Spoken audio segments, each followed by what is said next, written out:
All women are different, but they are all women. This video is androcentric from a men's point of view and is presented as opinion, commentary, and debate. Expressing opinions is not violence. These are ideas to challenge, question, and argue in public, because classical liberalism relies on the First Amendment for its dialectic. If you are a feminist, then consider this. If patriarchy truly existed as claimed, feminism could not. And if all men are trash and women are equal to men, then what are we to conclude? Women will die for their children, men will die for their wives and children, and God chose to die for all mankind. Authority rolls up with responsibility. If this framing of facts offends you, click off to a cute cat video. Proceeding further will expose you to gamma bias and criticism directed at ideas, claims, institutions, not at any individual's virtue or dignity. Our method follows the 7 liberal arts: the trivium, grammar, logic, rhetoric, and the quadrivium, arithmetic, geometry, music, and astronomy, and the transcendentals, the good, true, and beautiful. If this framework is not for you, feel free to exit now. It's no disgrace. Women are wonderful. God bless America. Men are great. Feminismus delendis est. Catholic Apocrypha Uncovered. Deciphering the Hidden Secrets of Non-Canonical Scriptures, written by Conrad Riker. Available now. Links in description. Catholic Apocrypha Uncovered. A field guide for men who still notice reality. The Witch's Grimoire of Guilt. Why your tea bag is a miracle of Western trade, not a battlefield for Marxist resentment. I find myself staring at a page of text so steeped in resentment, it could curdle milk at 30 paces. Written by a doctor of feminist Marxism, who wants you to believe that the dried leaves floating in your morning mug are not a commodity purchased through voluntary exchange, but a sacrament of theft. This is not analysis. It is the high-pitched whining of the feminine mystique weaponized against the very logos that sustains civilization.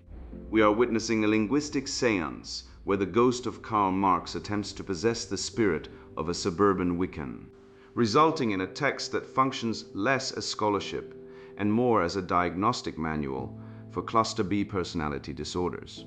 She speaks of comfort colonialism and recursion cages, yet she relies entirely on the generous surplus of the very Western industrial machine she claims to despise, typing her manifesto on a laptop built by minerals, mined by men, and powered by an electrical grid maintained by men.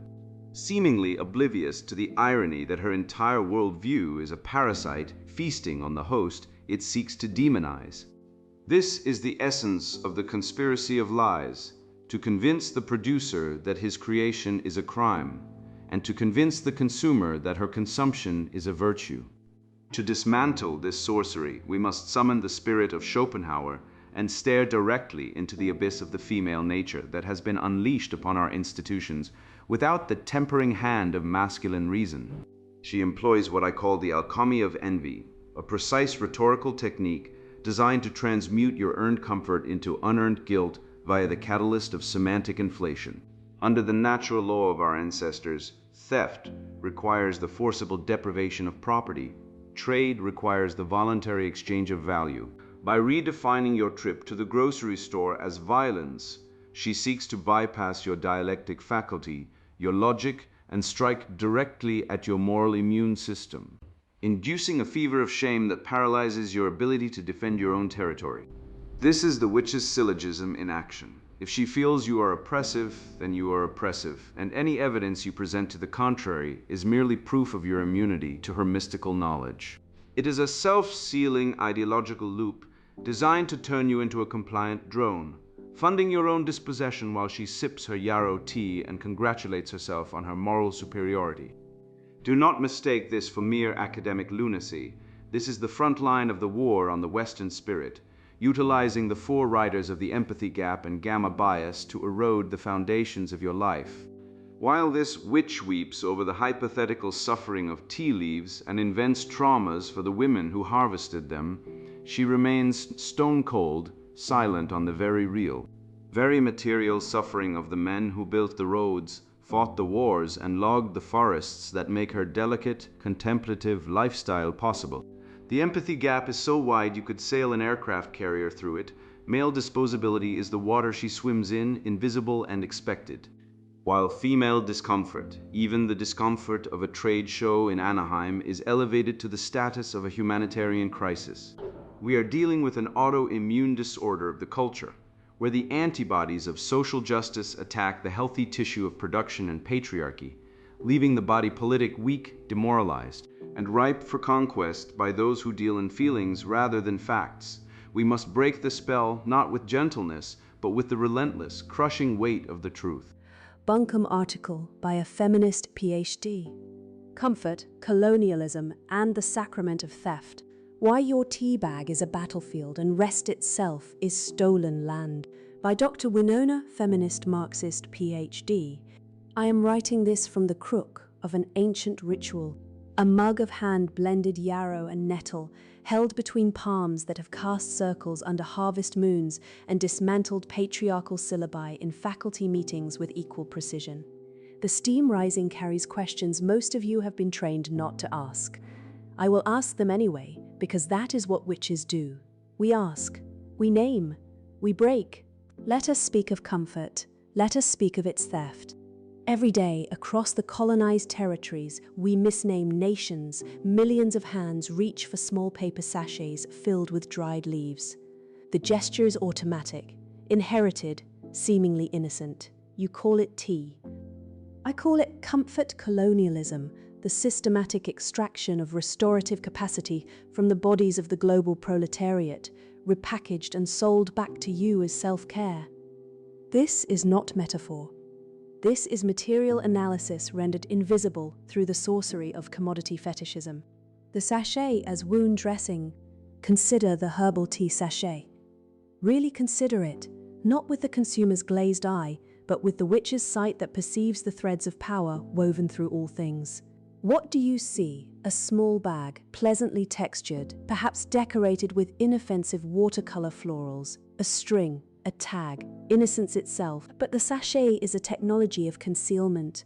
It hides the hands that harvested those leaves, hands that are, in overwhelming statistical majority, brown, female, and precariously compensated. It hides the ecosystem's clear-cut for plantation monoculture. It hides the centuries of botanical knowledge stolen from indigenous healers and patented by pharmaceutical conglomerates. The sachet is not a container. The sachet is a suture. A careful stitching over of the wound capitalism requires your comfort to ignore.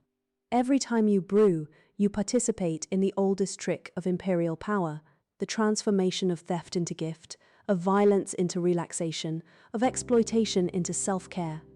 Your rest is their resource. Feedback loops of complicity. The genius of comfort colonialism lies in its self-reinforcing architecture. This is where we must introduce a second term essential to your political awakening, the decoction-recursion.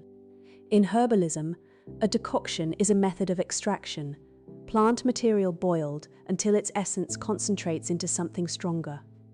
Capitalism has performed a similar operation on consciousness itself, through what systems theorists call feedback loops, but I prefer to name recursion cages. The system ensures that the more exhausted you become from survival under late capitalism, the more desperately you seek comfort. The more you seek comfort, the more you consume products extracted from the bodies of others. The more you consume, the more you invest psychologically in not knowing what your consumption requires. The more you refuse to know, the more defensive you become when confronted. The more defensive you become, the more the system can count on your complicity. Social media accelerates these recursion cages through algorithmic optimization for engagement, which means optimization for outrage, for affirmation, for the comfort of being told you are already good. The platforms that mediate your reality are literally designed to prevent the kind of thinking I am demanding of you now. You are not broken. The system is working exactly as designed. That is the horror.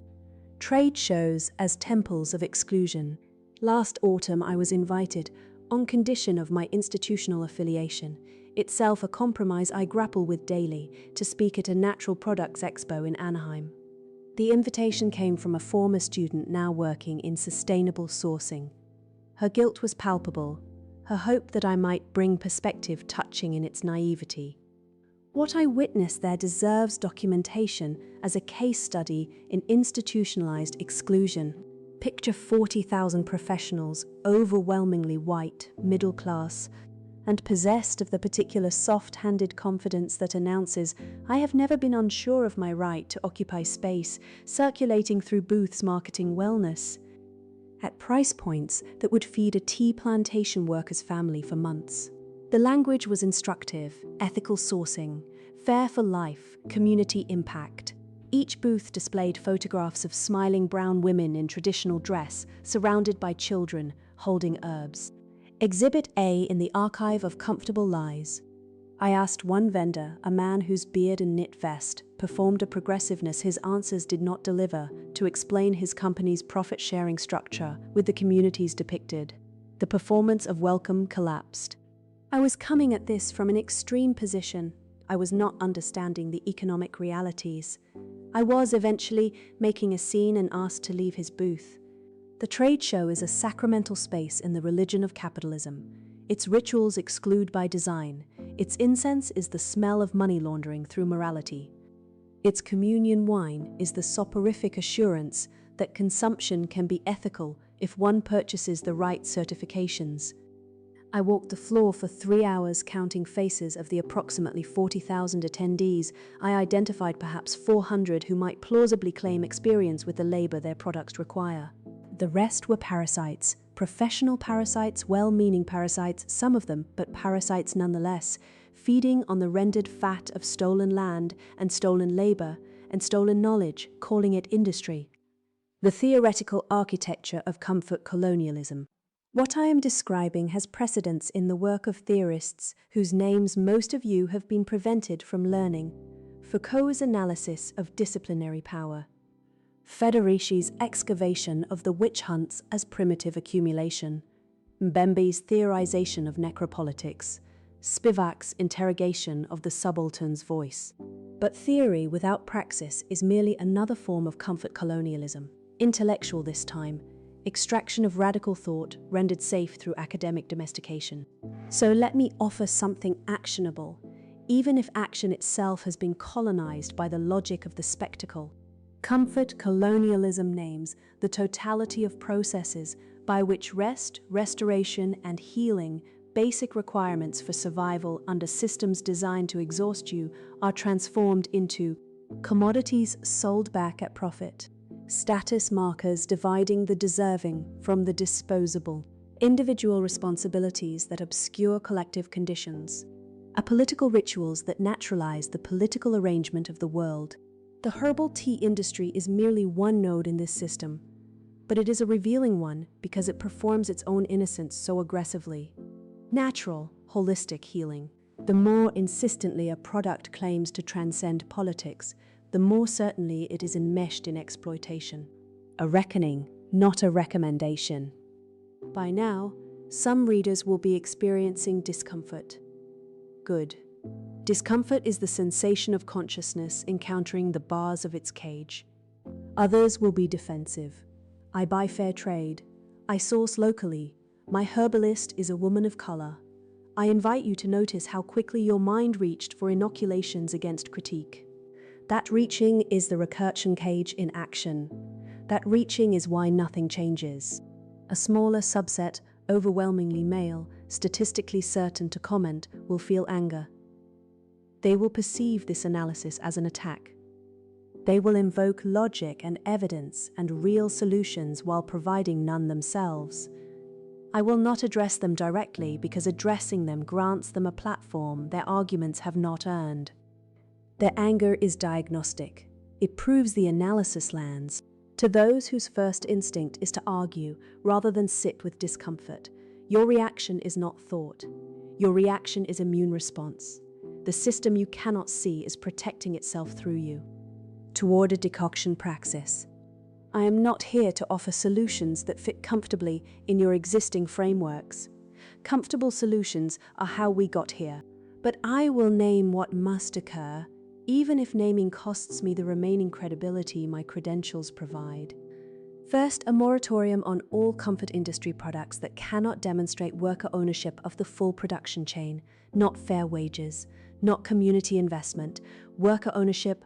Anything less is theft with better public relations.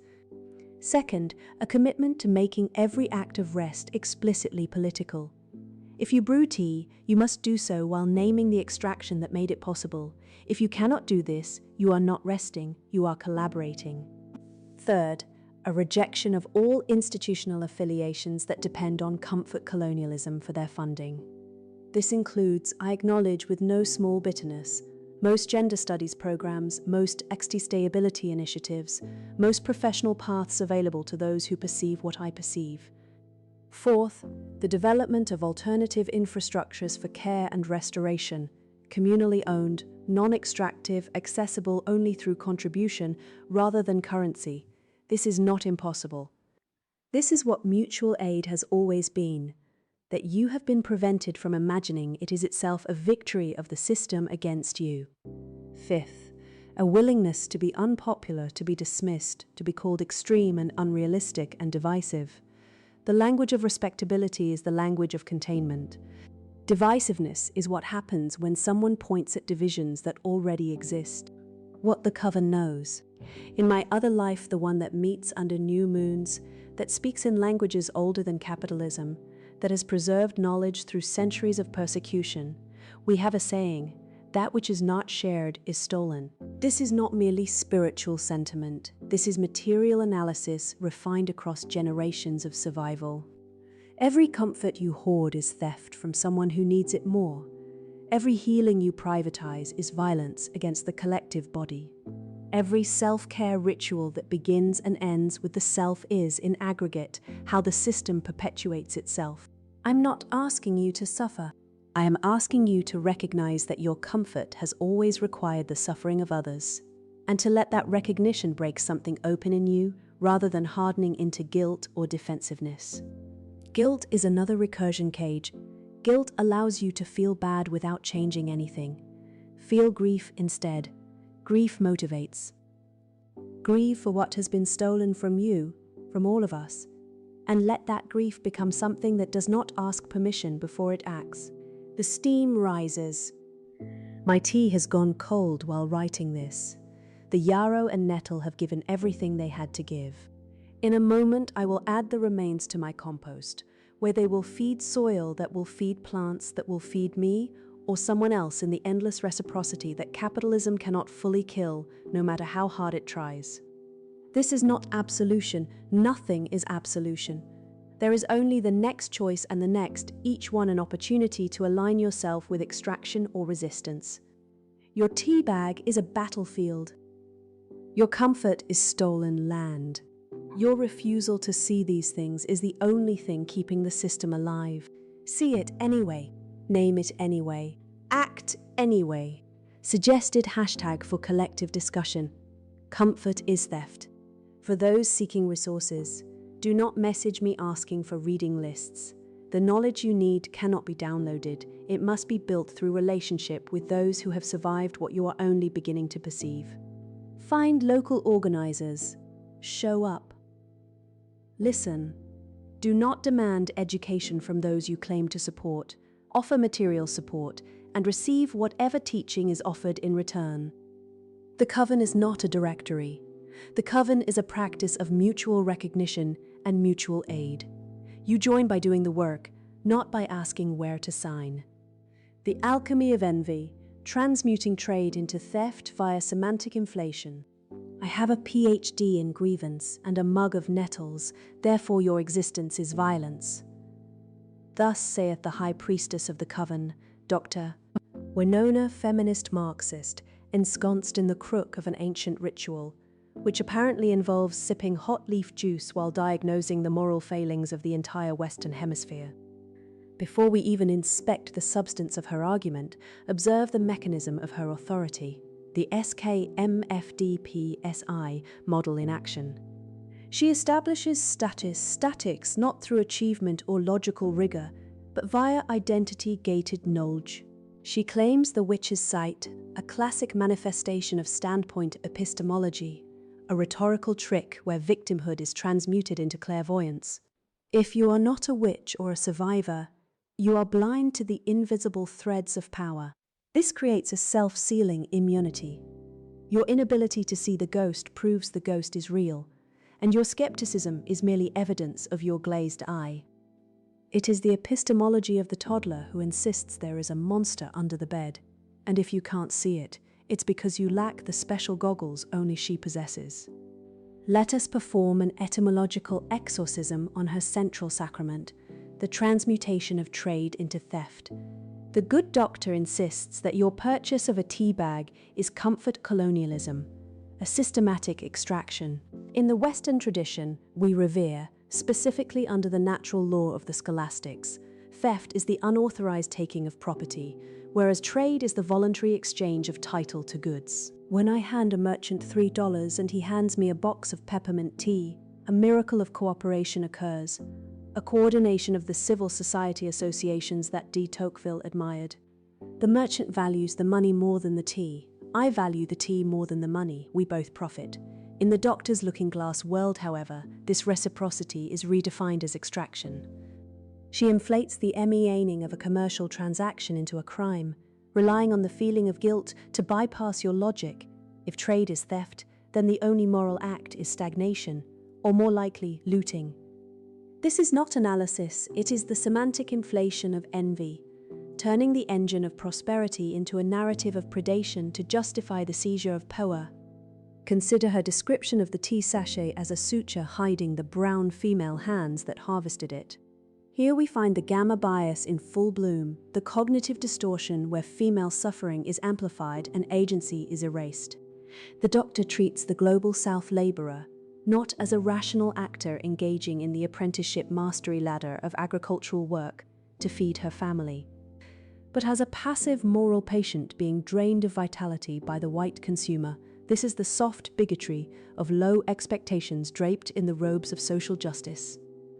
By stripping these workers of their economic agency, denying them the dignity of contract and labor, she reduces them to mere resources to be extracted, which is ironically the very objectification she claims to oppose. She weeps for the laborer while advocating for a system that would strip them of the very markets that allow them to sell their labor. It is the arrogance of the Western feminist who believes she must save the brown woman from the violence of having a job. When the doctor anticipates your rebuttal, she engages in a preemptive sanction designed to paralyze your rational faculty. A smaller subset, overwhelmingly male, will feel anger, she warns. Your reaction is immune response. This is the heads I win, tails you lose, logic of the ideologically possessed. If you agree, you are woke. If you disagree, your anger is diagnostic of your guilt. This effectively freezes the dialectic. In the trivium, we use logic to challenge premises, but here the challenge itself is framed as a symptom of the disease. She rejects the tools of Western civilization, due process, evidence, syllogism, in favor of therapy language coercion, where your internal state is policed. It is a cultic technique. The leader defines reality, and your resistance is proof of your possession by the demon of patriarchy. She does not want a debate, she wants a confession. At the dark heart of this comfort colonialism lies the fixed pie fallacy, the economic ignorance common to all Marxists. The doctor assumes that wealth, rest, and comfort are static resources found in nature, like a static pool of water, which the West has stolen from the rest. She cannot fathom the Western transcendental of creation. That value is generated through innovation, risk, and the disciplined application of reason. The tea did not plant itself. The supply chains did not weave themselves. The rest she enjoys in her faculty office did not materialize from the ether. It was built by the very system she denounces. Her worldview is one of pure envy, a resentment so profound that she cannot distinguish between the creation of value and the theft of resources. She believes your tea bag is a chunk of flesh torn from the body of the proletariat, rather than a product of the complex, life-sustaining division of labor. It is revealing that a woman who likely disdains the faith of her ancestors casts her critique in overtly theological language, sacramental space, coven, communion wine. This represents Jungian projection at its clearest. Having turned away from the logos of Christianity, she has occupied the emptiness with a worldly faith of ideology, including original sin, whiteness consumption, atonement, public self-criticism, and a caste of the offended. She insists on duty without legitimacy, and obedience to her doctrine compelling you to treat your morning habits as a conflict zone. She belongs to the coven, which is merely a role-playing alternative to the balanced constitution and local accountability of genuine governance, a method to sense might without performing the demanding effort of maintaining culture.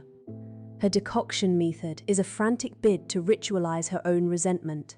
Finally, examine her solution: worker ownership of the full production chain and a moratorium on products that fail this test. Let us apply a syllogism to this demand.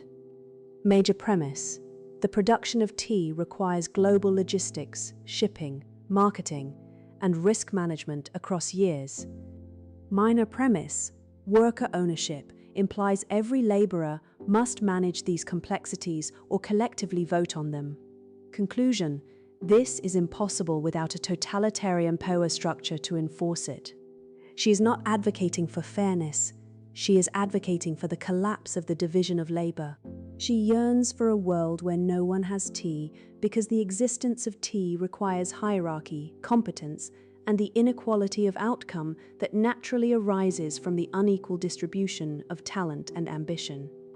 Her praxis is simply the destruction of the West, starting with your morning cup. This autoimmune pathology does not arise in a vacuum. It requires a total inversion of moral cites, where the parasite claims the throne and the host is cast into the dungeon. By projecting the definition of parasite, an organism that feeds on a host without contribution, onto the very men whose division of labor sustains her existence, she attempts to steal the moral capital of the oppressed. It is a linguistic and spiritual coup d'etat, a Gnostic power grab designed to grant her coven immunity from the standards of logic while burdening the producer with the original sin of competence. The witch's syllogism, emotional blackmail, and the autoimmune ideology of the left. The Roman playwright Terence once posited that there is nothing so absurd that it has not been said by some philosopher, a maxim that Dr. Winona, feminist Marxist PhD, real name or discordant summoning spell, take your pick, seems determined to test to the breaking point. We begin with the fundamental architecture of her argument, which rests not on the bedrock of logos, but on the shifting sands of witch's sight, a mechanism she defines as perceiving the threads of power woven through all things. Here lies the asymmetric moral status. She assumes the role of the high priestess of the coven, possessing a gated mystical knowledge inaccessible to the uninitiated you, while you, the hapless tea drinker, are relegated to the status of the parasite. It is a classic trick of the Gnostic, reversing the natural order of the world where the producer is the hero and the critic is the tyrant. She claims your rest is stolen land, yet she types her manifesto on a microprocessor, the silicon veins of which were hewn from the earth by the very brown hands she instrumentalizes. She is the apex of the autoimmune ideology, a cell in the body politic of the West that has mistaken the healthy tissue of civilization, trade, comfort, division of labor, for a pathogen, and now attacks it with the ferocity of a fever, oblivious that she is killing the host that keeps her quill inked. Consider her central thesis, comfort colonialism. She asks you to visualize the tea sachet not as a product of human cooperation, but as a suture hiding a wound. This is gamma bias in its purest form. She looks at a global supply chain, a miracle of logistics and cooperation that the kings of the Renaissance could not have dreamt of, and sees only exploitation. She employs a recursion cage of logic to gaslight you into believing that the more you participate in society, the more guilty you should feel. But let us apply the trivium's dialectic to this sorcery. A recursion cage is simply a self-sealing argument. If you deny her premise, she claims you are defensive, immunity. If you accept it, you are complicit, duty. It is a theological trap, not a rational argument. The reality, grounded in the natural law of voluntary exchange, is that the tea picker and the tea drinker are engaged in a mutually beneficial collaboration of specialization. The theft exists only in the inflation of meaning where the transfer of value is redefined as violence. She weeps for the plantation worker yet denies him the dignity of agency, framing him as a perpetual child in need of her maternalistic savior, while framing you, the man who creates the market that feeds him, as a monster. We must then dissect the empathy gap inherent in her description of the Natural Products Expo. She describes 40,000 professionals, soft-handed confidence, parasites. Here the mask slips, revealing the hatred that fuels the left. She mocks the knit vests and beards of the vendors, classic signaling of the soy-faced male feminist. I grant you, but her rage is directed at the competence of the system. She demands worker ownership of the full production chain, a decoction approach that is laughably ignorant of economic reality. Does she think the yarrow she sipped was harvested by a collective of self-actualized spirits? No, it was grown, likely by a man using a tractor he didn't build on land he didn't make. This is the responsibility without authority trap. She demands you bear the moral weight of the entire world's supply chain responsibility, but grants you zero credit for the civilization that makes it possible authority.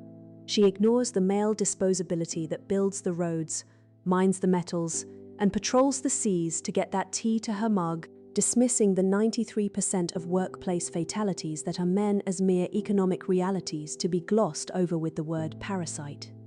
The witch archetype she adopts is the ultimate shield of immunity, an anti-logos force that prioritizes feeling over fact.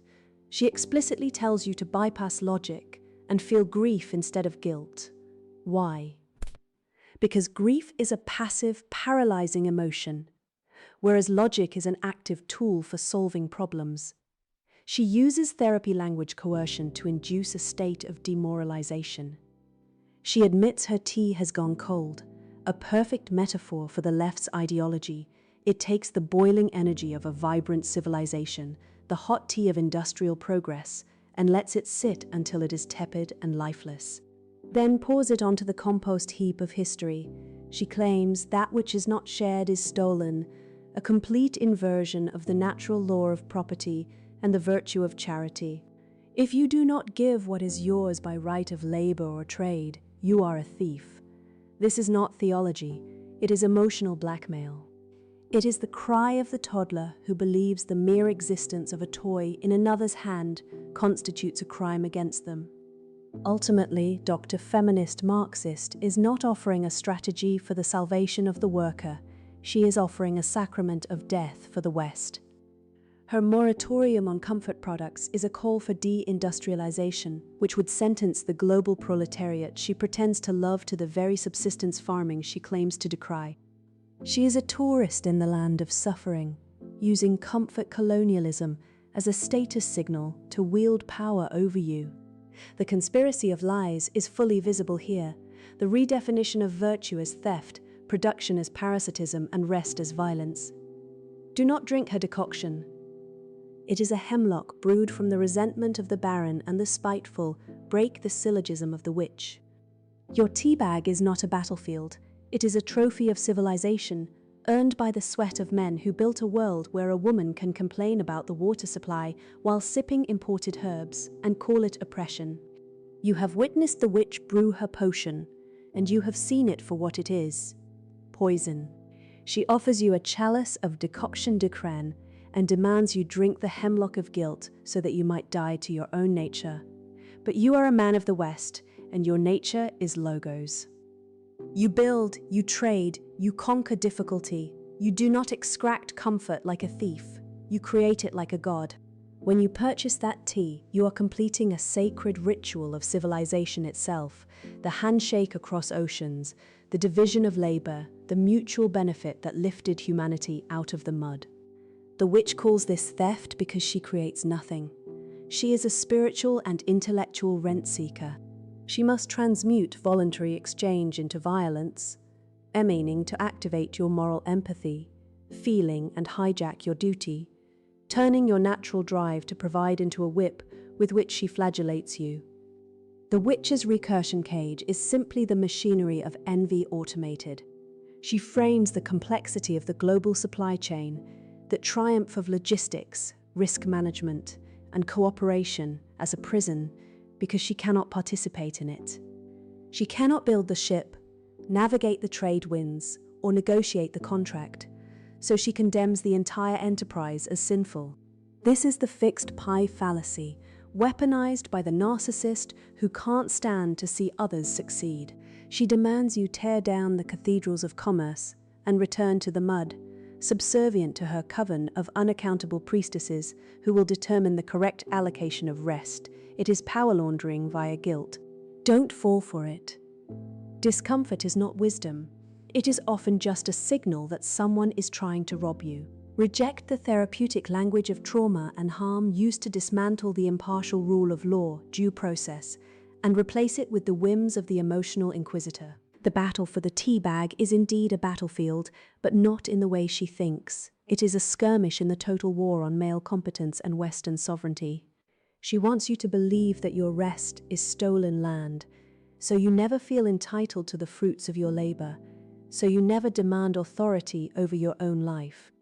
But the apprenticeship mastery ladder teaches that true leisure is the reward of discipline, not a natural resource pilfered from the global proletariat. You are not a parasite, you are the host.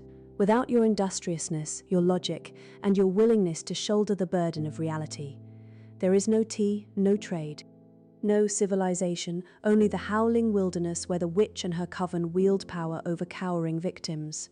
Walk away from the table where the game is rigged by emotional blackmail. Drink your tea with a clear conscience, built on the unshakable foundation of natural law and honest trade. You are the heir to a tradition that turns chaos into order. Now go forth and speak the truth. And now the sponsored book introduction. Catholic Apocrypha Uncovered, Deciphering the Hidden Secrets of Non-Canonical Scriptures. Modern men are being lied to. I spent 2 decades crawling through catacombs, deciphering palimpsests in Vatican vaults, and interviewing special forces instructors before admitting the obvious. The spiritual tools that forged history's greatest warriors, builders and fathers were systematically erased. This book isn't about dusty scrolls, it's about survival. At 22, I watched a seminary professor smugly dismiss the Gospel of Thomas as unfit for modern congregations. That same year, my platoon in Fallujah used Stoic meditations from Clement of Alexandria to endure 72-hour firefights. Coincidence? The powers that be don't want you knowing that 4th century monks lifted weights, that medieval guilds encoded apocryphal symbols into cathedrals, or that your great-grandfather's unshakable resolve came from rituals banned after Vatican II. This manual is for men who felt the gnawing dissonance between the soy milk sermons of TED, talk spirituality, and the blood and bone reality of providing, protecting, and conquering. If you're content blaming capitalism for your flabby physique, or think toxic masculinity explains why women swipe left on weak-chinned empath poets, close this book now. Go binge Netflix. The rest of us have work to do. You'll learn why Navy SEALs study the martyrdom of Polycarp instead of Freud, how CEOs apply the Clementine homilies hierarchy tactics, and why societies that abandon the Didash's moral code now jail fathers for disciplining their sons. I've traced the collapse of masculine virtue to specific years, 367 AD, when Athanasius purged dangerous texts, 1974 when the Vatican removed the prayer to St. Michael. The data doesn't lie.